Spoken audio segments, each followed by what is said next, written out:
नमस्कार दोस्तों, स्वागत है आपका हमारी चैनल पे। दोस्तों, यह कहानी उन लोगों के लिए है जो जीवन में गंदी सोच, बुरी आदतें और विकृत मानसिकता से जूझ रहे हैं, जिनके मन में कामुक विचार, गंदी हरकतें और गलत दिशा की प्रवृत्तियां बार बार आती हैं और वे इससे छुटकारा पाना चाहते हैं। यह एक प्राचीन बौद्ध कथा है जो न केवल मन को शुद्ध करती है बल्कि जीवन को भी एक नई दिशा देती है। पहला भाग। नगर में एक युवा। प्राचीन समय की बात है। मगध राज्य के एक छोटे नगर में एक युवा रहता था जिसका नाम था विषाणु। विषाणु का शरीर बलवान था, चेहरा आकर्षक था, लेकिन उसका मन कामवासना, गंदी सोच और नीच हरकतों से भरा हुआ था। वह स्त्रियों को देखकर गंदे विचार करता, उन्हें छुपकर निहारता और कई बार अपनी मर्यादा भी लांघ देता था। उसके माता पिता ने कई बार समझाया, लेकिन विषाणु की आदतें दिन ब दिन बिगड़ती चली गईं। धीरे धीरे उसका मन और अधिक गंदगी से भरता गया।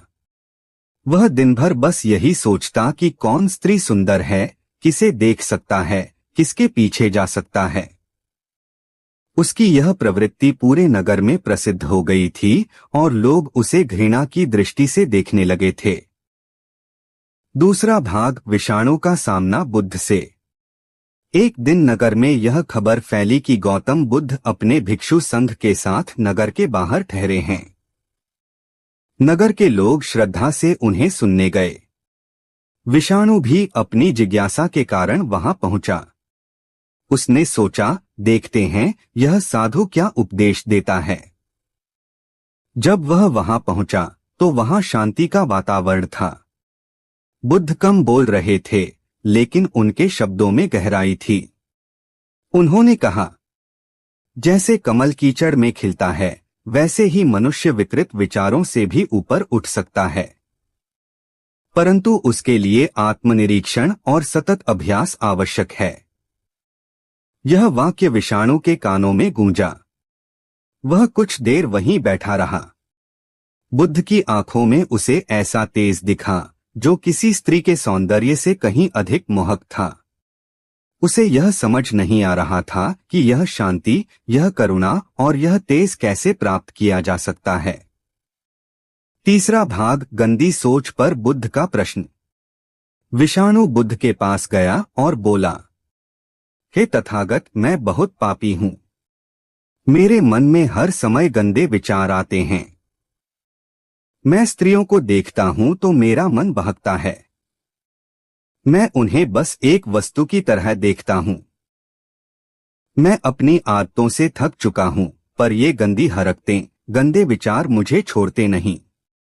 क्या मेरे लिए कोई मार्ग है? बुद्ध मुस्कुराए और बोले, विषाणु, क्या तुमने कभी अपनी आंखों को आदेश दिया है कि वे क्या देखें और क्या नहीं?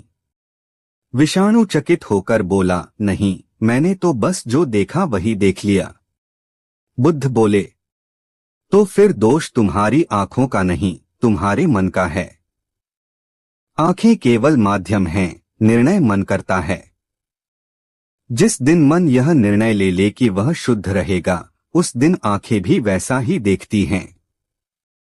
विषाणु ने सिर झुका लिया। वह समझने लगा था कि उसकी लड़ाई बाहर नहीं, भीतर है। चौथा भाग। 5 दिन का व्रत। बुद्ध ने उसे एक प्रयोग करने को कहा।